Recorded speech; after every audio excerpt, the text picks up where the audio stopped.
গর্ভবতী গাভী আমরা কি করি? কুরবানি দিয়ে বাড়িতে আনলাম, আইনা দেখি গাভী হচ্ছে, ঠিক না? তখন কি এটা গর্ভবতী গাভী কুরবানি দেওয়া যাবে? কুরবানির পশু কেমন হয় এটা আমরা সবাই জানি। বয়স কার কত হতে, কুরবানির পশু কেমন হয় এটা আমরা সবাই জানি, জানি না? তে 5 ধরনের 6 প্রকারের জিনিস কুরবানি করা যায়। একটা হচ্ছে কিটা উট, গরু, ছাগল, দুম্বা, বেড়া এবং মহিষ। আমরা সবাই এটা নিয়ে একটা বয়স কার কত হতে হবে এটা নিয়ে একটা আমাদের মধ্যে সমাজের মধ্যে অনেক সময় দেখা যায়। আল্লাহর নবী সাল্লাল্লাহু আলাইহি ওয়াসাল্লাম বলেছেন, দুম্বা এবং ছাগলের বেড়ার বয়স, মানে ছাগল দুম্বা এগুলার বয়স 1 বছর হতে হবে। কত বছর? 1 বছর হতে হবে। আবার এদের দ্বারা কুরবানি হবে। যদি আবার এটা যদি 6 মাস বয়সের যদি হয়, দেখতে যদি 1 বছরের বাচ্চার মতন মনে হয়, মনে করেন বড়, বোঝা যায় যে 1 বছরের বাচ্চা, তাহলে এইরকম বাচ্চা দিয়ে কুরবানি করা যাবে ছাগল এবং দুম্বা বেড়ার ক্ষেত্রে। তারপরে আল্লাহ নবী সাল্লাল্লাহু আলাইহি ওয়াসাল্লাম বলেছেন, তারপরে আরেকটি হচ্ছে যে গরু এবং মহিষের বয়স কতটুকু হওয়া, উট কতটুকু হওয়া। এই 3 প্রকারের পশুর মধ্যে যে গরুর মধ্যে, মহিষের মধ্যে, আপনার উটের মধ্যে 7 জন শরীক হতে পারবে। কয়জন? 7 জন শরীক হতে হবে। আবার কোনো জায়গায় এসেছে আপনি একাই কুরবানি দেওয়াটাই উত্তম, কারণ 7 জন মানুষের মন কিন্তু 7 রকমের হয় না?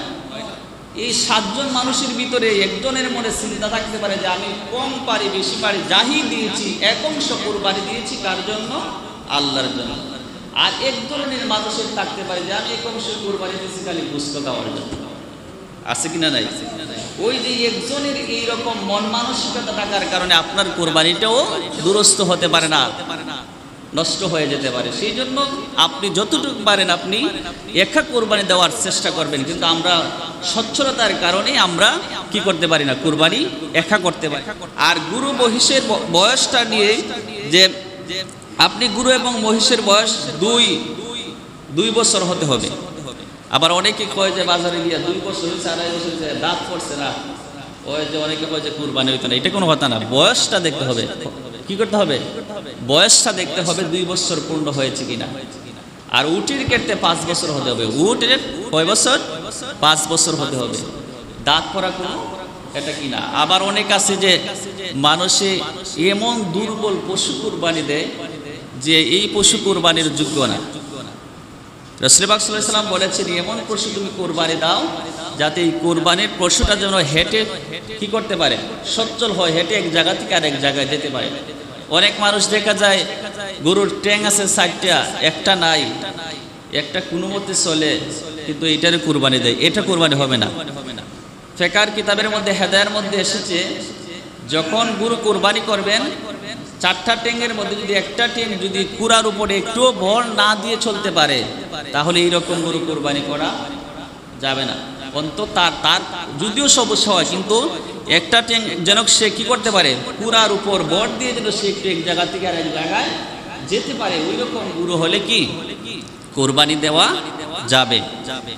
তারপরে আমরা অনেক সময় গর্ভবতী গাভী আমরা কি করি? কুরবানি দিয়ে বাড়িতে আনলাম, আইনা দেখি গাভী হচ্ছে, ঠিক না? তখন কি এটা গর্ভবতী গাভী কুরবানি দেওয়া যাবে? দেওয়া যাবে না। গর্ভবতী পশুকে জবাই করা যাবে না। কিন্তু যদি আপনি ভুলে, এমনও হইতে পারে যে ডাক্তার কি আর সবকিছু জানেন, ভুলেও যদি হয়ে যায়, দেখেন আপনি জবাই করলেন গরুটা জবাই করার পর আপনি পেটের ভিতরে দেখলেন বাচ্চা। এই বাচ্চাটা যদি আপনি দেখেন লড়াচড়া করে, তাহলে এই বাচ্চাটাকে কি করতে হবে? জবাই করতে হবে।